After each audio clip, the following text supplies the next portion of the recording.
John Gardner once famously said that excellence is doing the ordinary things extraordinarily well.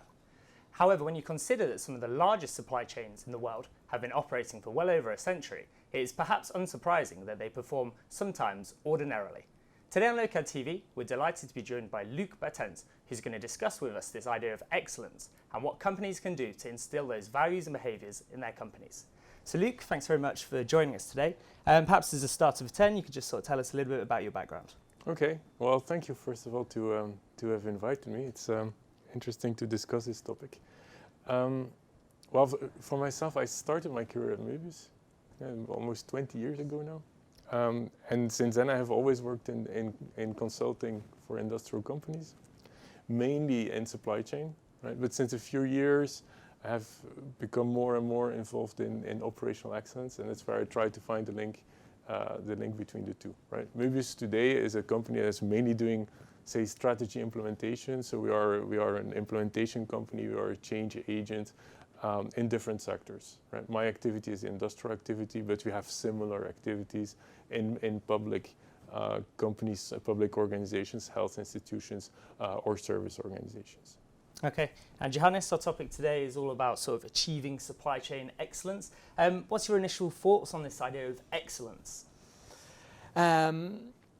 First is that it's something that is very skill dependent. I mean, I believe first is it's very different how you can achieve excellency if you're very small from very large. And I believe that it's one of those things that where you have, I would say, you have the anti-economy of scale, where the bigger you are, the more you regress toward the mean. And mostly because it's very hard, to maintain people-wise, something that is very different from the average of the market. So at Lokad, I experience, I would say, to drive what I believe to be some kind of an excellent team from just one person who trying to do always to be relatively good, to 50 people, which is where we stand now.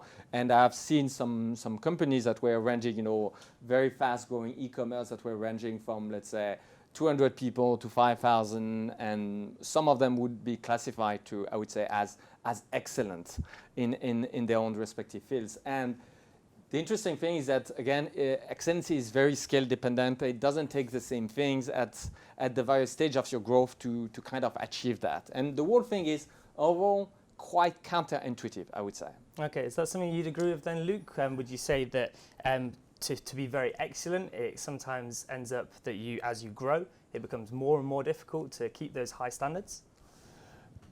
Well, I think that's definitely true.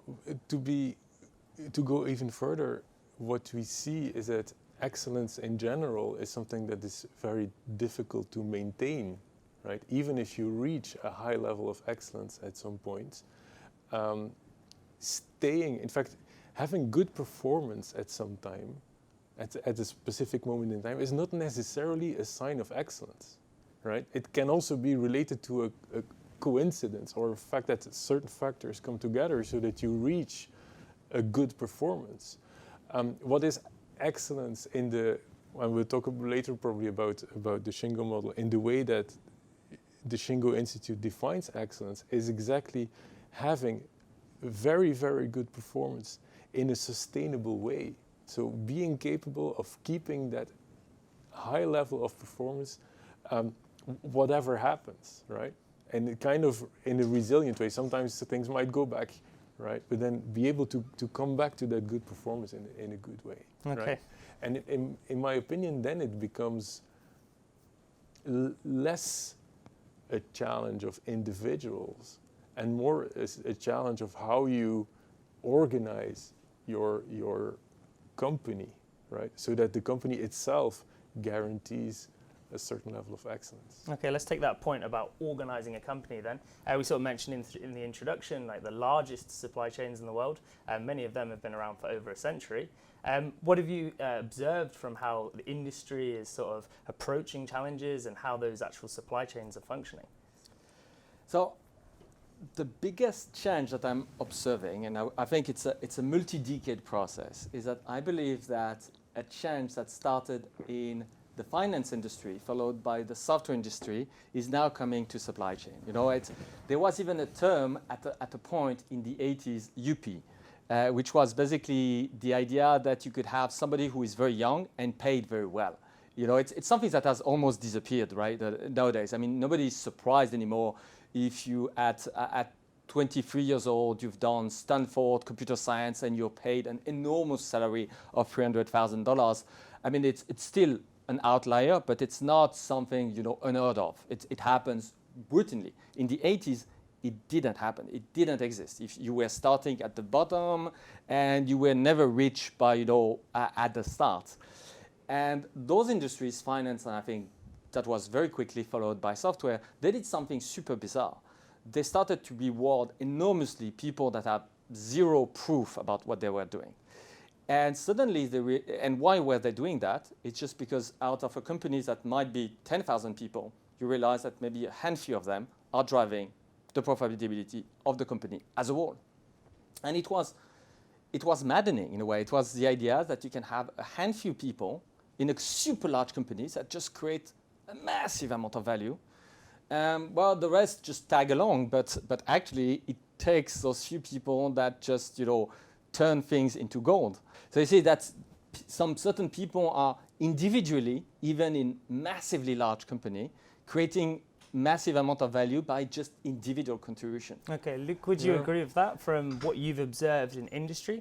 Would you say that the supply chain industry as a whole is sort of following those finance and software industries, and it's very much those individuals that are bringing the value? I think it can definitely bring something, right? But then again, if you go back and say, what is an excellent supply chain, right? Which is probably different for Amazon and Zalando than it is for the regular industrial company, right? I sometimes use the quote that the perfect supply chain in an industrial company is invisible. It's a supply chain you don't see.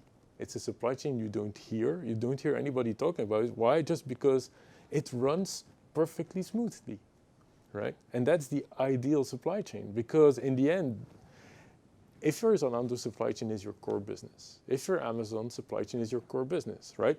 Because that's what you're doing, right? You're a distributor, basically.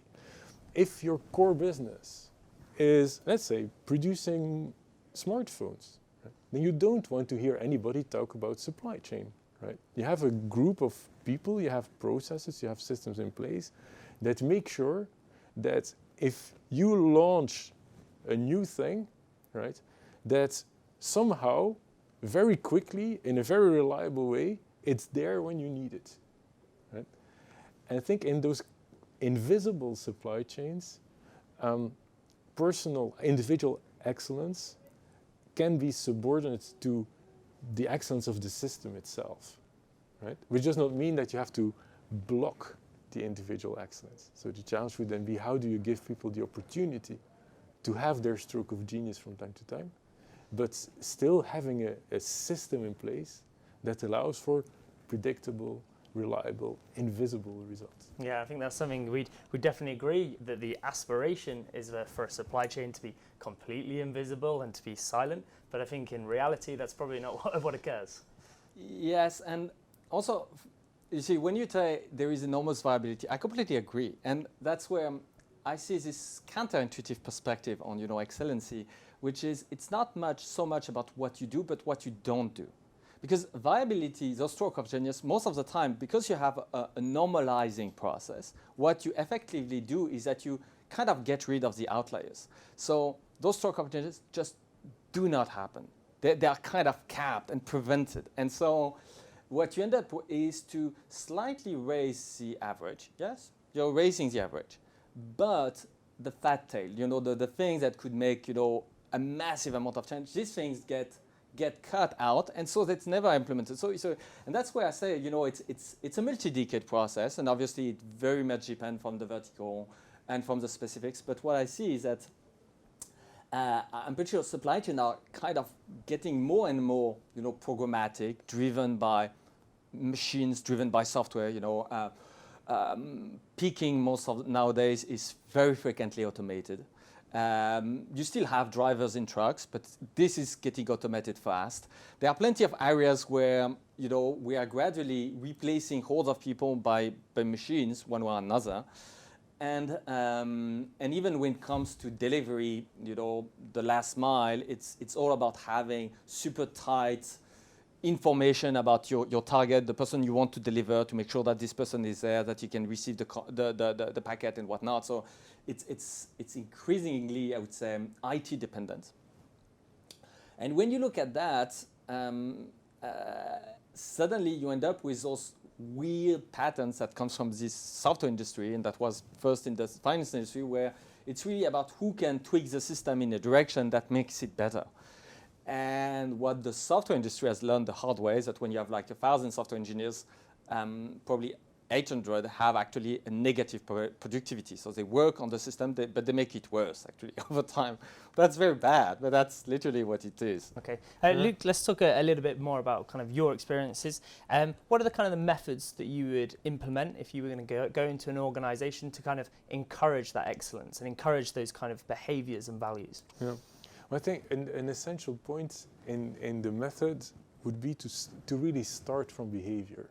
Right? I see a lot of work that is done either by working on processes or working on tools, right? But not actually making the link with behavior. I think the essential thing about starting from behavior is to say, what do I want people to do? Right? And behavior is something very simple. It's simple once you know what it is, but it's not so simple to explain. Behavior is what I see you doing, right? It's not what you think, it's not what you feel, it's not what you're convinced of. It is what you do, right? You're looking attentively at me. That's something I can see, right? That's behavior. And when you start from those behaviors saying, if I want an excellent supply chain, what do I want people to do, right? And you start from that. And then you could say, for example, right? Say end-to-end thinking is a typical supply chain thing, right? You know that if you have a value chain and everybody just thinks for his own part, the supply chain will not be excellent, full stop, right? So end-to-end thinking is a crucial element in an excellent supply chain, right? How can you see that, right? I can see if I go on an operational level, somebody who's doing operations, be it a salesperson or a production person or anybody, right, is you hope that he or she discusses or thinks about what the impact of his actions is on his predecessors and successors in the process, right? If I look at a leader, right, I hope that a leader, right, will discuss with his peers before introducing important changes, right? That is behavior I want to see, right?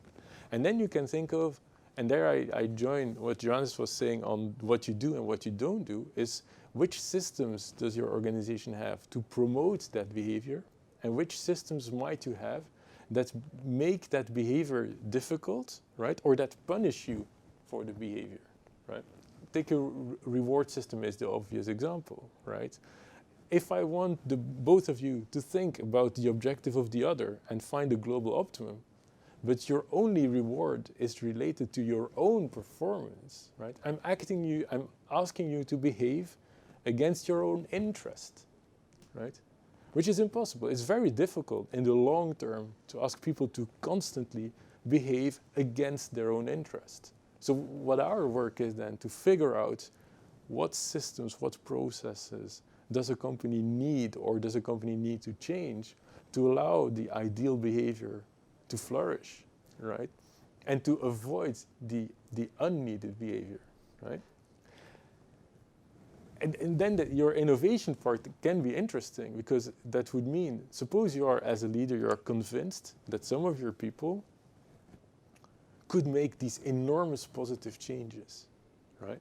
Then you would want, what's the behavior you want to see? You want people to spend part of their time on working on those ideas, right? You would want them to experiment with those ideas, right? And then the question, what's the system that you create for people to experiment with those ideas, right? And that's the way you kind of build an organization around that ideal behavior. Okay, and what would you say that you should do to encourage these positive behaviors? That's where I'm explaining and thinking, well,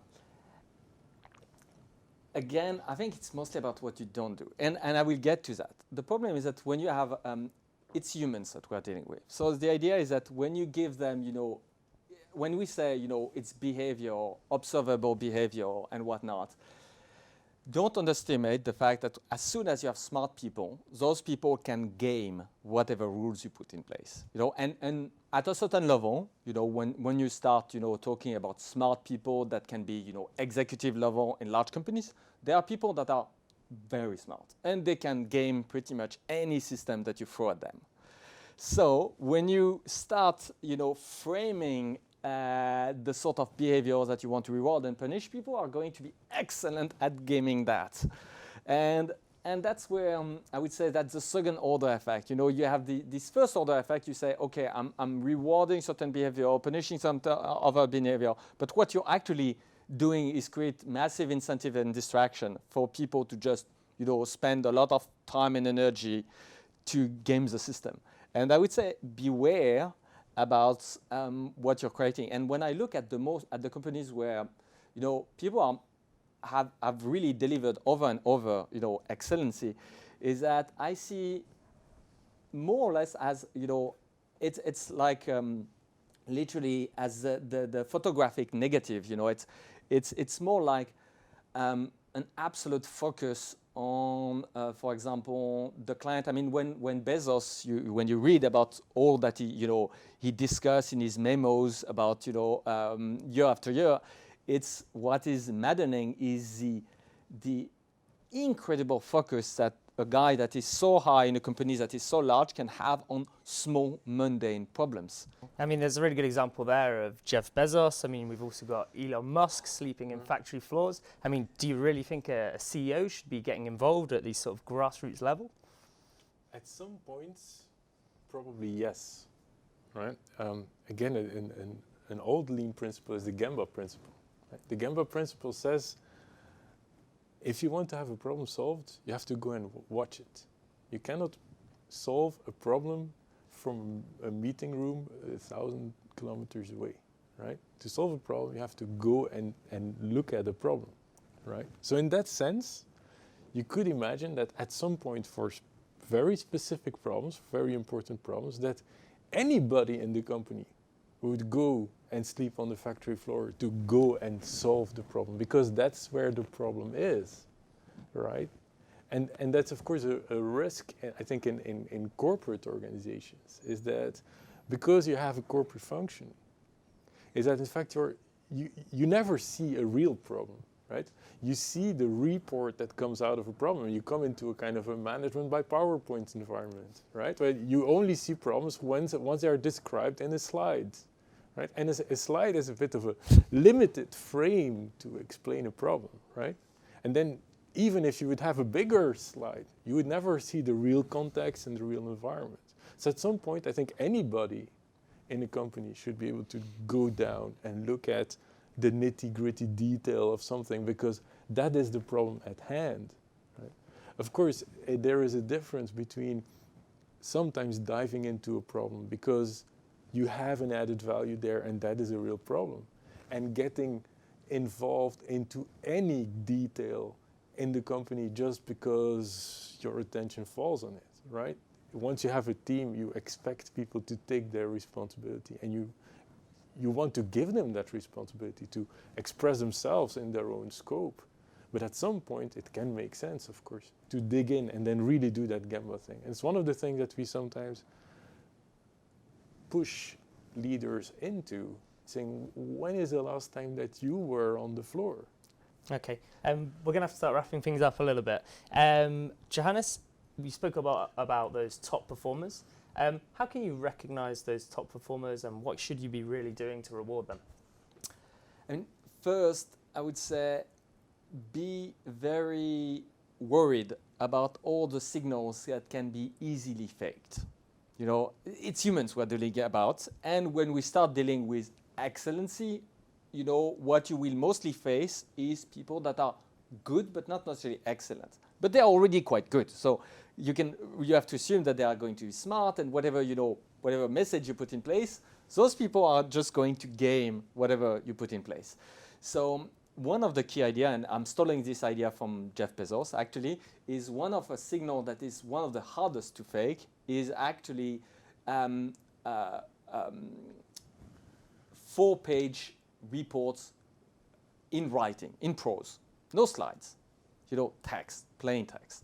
And indeed, in my experience, I've seen that it's way easier to fake things with PowerPoint than to fake it with a 4-page memo. To have a 4-page memo that is, that really demonstrate that you went out of your way to face a problem, to figure out something, and to kind of crack it. To fake it, I mean, it's at some point I think it becomes. I mean, maybe some genius. People say, well, a genius. At some point, you just start to steal ideas from people instead of just being a genius yourself or whatever. But at some point, it becomes like impossible to differentiate from the real thing. So I would say it's kind of risk. Okay, we'll leave the final word to our guest. Luc, what advice would you have for a company that's trying to improve its operational excellency? Well,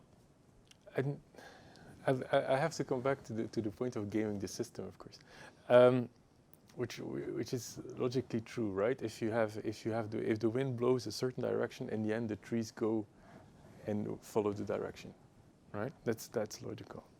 I think the first thing to be clear about is about the purpose that your company stands for, right? And inform very clearly about what you as a company, as an organization, try to achieve, right? And the second thing is to be extremely coherent in that purpose and in the things you put in place, right? Is if you want to be an extremely innovative company, right, then make sure that innovative behavior, right, gets rewarded, that the systems are there that give that innovative behavior the place that it needs, right? Which can be very different. If you want to be an extremely reliable company, right, then organize your systems and behavior around reliability, right? And accept that because you aim for reliability, you will lose a big part of your innovation, right? But the main, if there is one thing to retain, it's the coherence of the system. It's the coherence between having an objective, a purpose that is clearly translated in what I want, how do I want my people to behave, right? And then how do I allow them to behave like that? And probably which people do I select, so that the people I select are people that are naturally inclined to behave that way. Okay, that's brilliant. We're going to have to leave it there, but thanks both for your time. So that's everything for this week. Thanks very much for tuning in, and we'll see you again in the next episode. Bye for now.